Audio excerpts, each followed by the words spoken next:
पंचम श्रेणी गणित कालांश समस्त को स्वागत। आज गणित कालांश आम श्री भारती कृष्ण गणित प्रतिभा परीक्षा 2022-23 आसीथिबा गणित प्रश्न गुड़िकर समाधान करबा। मैं जानिछे श्री भारती कृष्ण गणित प्रतिभा परीक्षा 50 प्रश्न आसी थाए। प्रत्येक प्रश्नर मूल्य 2 नंबर, 50 प्रश्न को 100 नंबर। 2 घंटा मध्य आमको 50 प्रश्नर उत्तर देबाक हुए। प्रत्येक प्रश्न मल्टीपल चॉइस अटे, अर्थात 4टी ऑप्शन मध्यरु आमको ठीक उत्तरटी बाछिबाक हुए। तेणु आमे किभली भाबरे रफ करी मौखिक भाबरे जते समाधान करि परिबा से विषय आज आलोचना करिबा। 1 नंबर 3 1 2 8 को थरे मात्र व्यवहार करी 4 अंक विशिष्ट केतोटी संख्या गठन करा जाई पारिबो। एठारे 4टी भिन्न भिन्न अंक दिया जाइछि एवं ता मध्य शून्य नाही। तो 4टी भिन्न भिन्न अंक को नहीं आम जदि संख्या गढ़िबा, प्रथमे 1000 स्थान रे 4टी जांक अंक व्यवहार करि परिबा।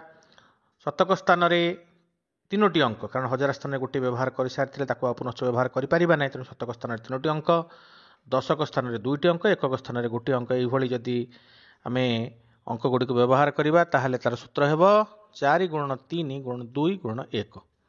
मोटरे 24टी संख्या आमे तैयारी करि परिबा।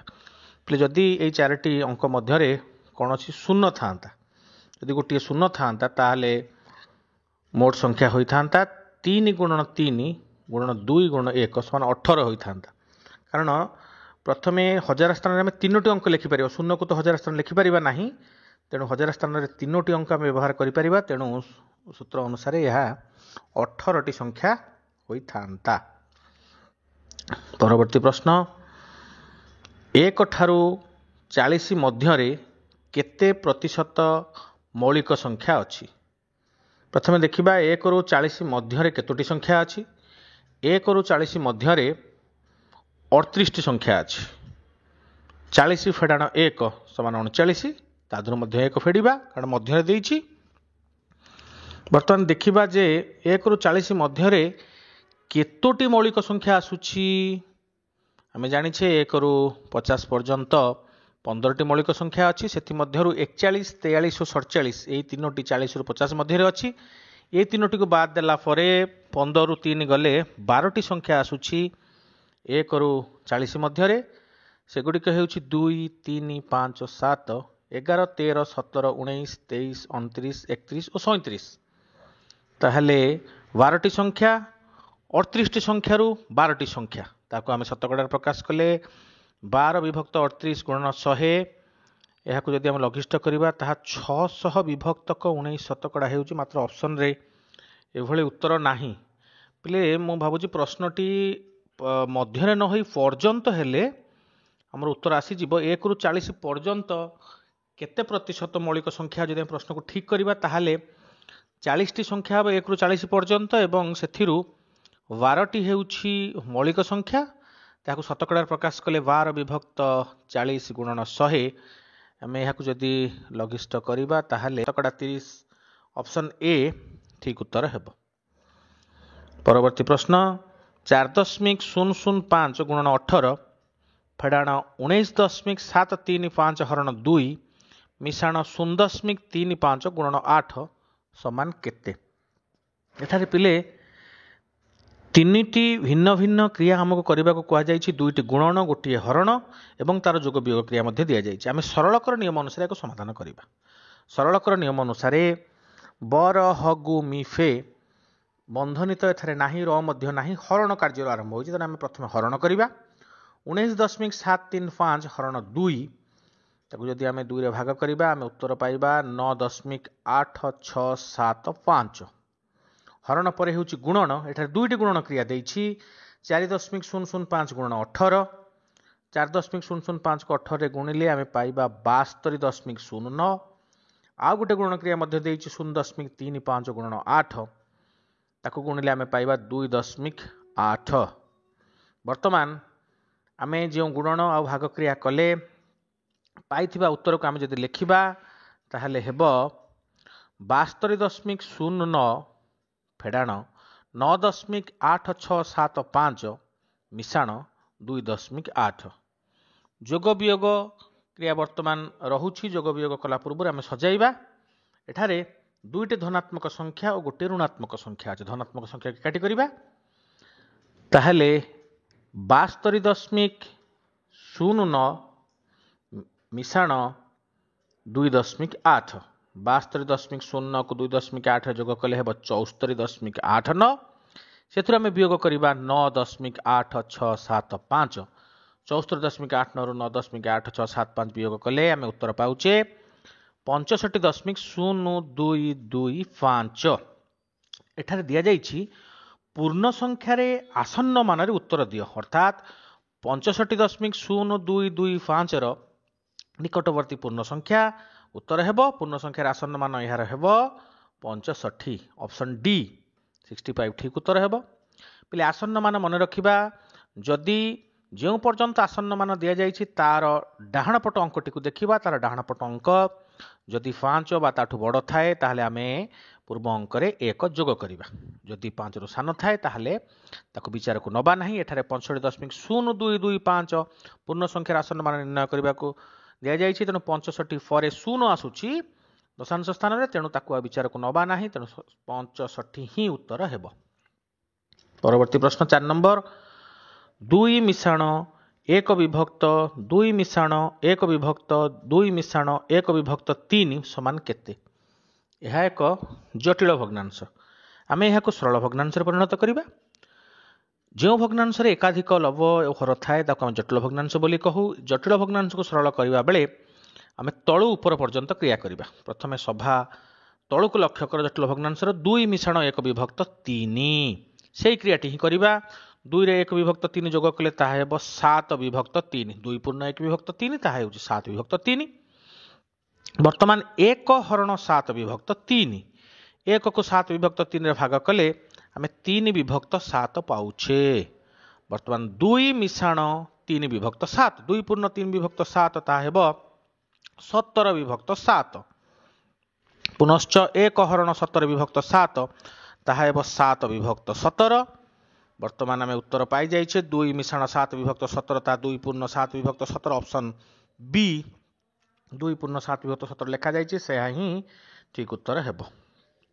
परवर्ती प्रश्न 5 नंबर 3.25 फेडाण 4 पूर्ण 1 विभक्त 2 मिशाण 275 शतकड़ा फेडाण 12 हरण 16 समान केते एठारे पे देखो दशमिक संख्या दि जाइछि साधारण भग्न संख्या दि जाइछि शतकड़ा दि जाइछि भाग क्रिया मध्य दि जाइछि आमे सबु जाको गोटे प्लाटफॉर्म करिया अर्थात सबु जाको आमे दशमिक रे प्रथम प्रकाश कले आम क्रियाटी सहज हेबो तेणु 3.25 दशमिक रे अछि बर्तन 4 पूर्ण 1 विभक्त 2 ताको दशमिक कले ताहा हेबो 4.5 275 शतकड़ा ताको दशमिक कले 275 विभक्त 100 2.75 12 हरण 16 बा 12 विभक्त 16 ताकू जदि आमे दशमिक रे प्रकाश करिबा ताहा हेबो 0.75 वर्तमान प्रश्नटी एही बळी होई जिवो 3.25 फेडाण 4.5 मिशाण 2.75 फेडाण 0.75 एठारे दुईटी धनात्मक संख्या और दुईटी ऋणात्मक संख्या अछि ताको एकाठी करिबा सजाई प्रथमे लिखिदबा 3.25 मिशाण 2.75 फेडाण 4.5 फेडाण 0.75 धनात्मक संख्या दुईटी को एकाठी कले अर्थात 3.25 और 2.75 जोग कले आमे पाउचे 6 एवं ऋणात्मक संख्या दुईटी को एकाठी कले 4.5 और 0.75 को जोग कले आमे पाउचे 5.25 6 फेडाण 5.25 समान 0.75 उत्तर हेबो ऑप्शन ए 0.75 ठीक उत्तर। परवर्ती प्रश्न 6 नंबर x विभक्त 512 समान 288 विभक्त x हेले x रो मान केते पले प्रथमे x हेउची गोटे अज्ञात राशि अर्थात शून्य स्थान दिया जिबा जगह x लिखा जाइछि आमे याको वज्र गुणन कले आमे पाइबा x को x रे गुणन कले x स्क्वायर x रो वर्ग 288 गुणन 512 288 को 512 रे गुणन कले आमे पाउचे 1,47,456 वर्तमान x स्क्वायर हेउची 1,47,456 ताहले x पाइबा कि भली ନା 1,47,456 ବର୍ଗମୂଳ ବାହାର କରିବା। ପିଲେ ବର୍ଗମୂଳ ବାହାର କରିବା ଶିଖିଛ? ମୌଳିକ ଗୁଣ ନିୟୋଗରେ ବିଶ୍ଳେଷଣ କରିପାରିବ ଆଉ ଦ୍ୱନ୍ଦ୍ୱ ଯୋଗରେ ମଧ୍ୟ କରିପାରିବ। ଯେହେତୁ ବଡ଼ ବଡ଼ ସଂଖ୍ୟା ଅଛି ମୌଳିକ ଗୁଣ ନିୟୋଗରେ ବିଶ୍ଳେଷଣ କଲେ ତୁମକୁ ବହୁତ ସମୟ ଲାଗିବ। ୟାକୁ ଦ୍ୱନ୍ଦ୍ୱ ଯୋଗରେ ସମାଧାନ କଲେ ତୁମେ ଶୀଘ୍ର ବର୍ଗମୂଳ ପାଇପାରିବ। ଯଦି ଆମେ 1,47,456କୁ ଦ୍ୱନ୍ଦ୍ୱ ଯୋଗରେ ଏହାର ବର୍ଗମୂଳ ନିର୍ଣ୍ଣୟ କରିବା 384 ହେବ। ଯେଉଁ ପ୍ରଣାଳୀରେ ପିଲେ ବର୍ଗମୂଳ ନିର୍ଣ୍ଣୟ କର ଉତ୍ତର 384 ହିଁ ହେବ।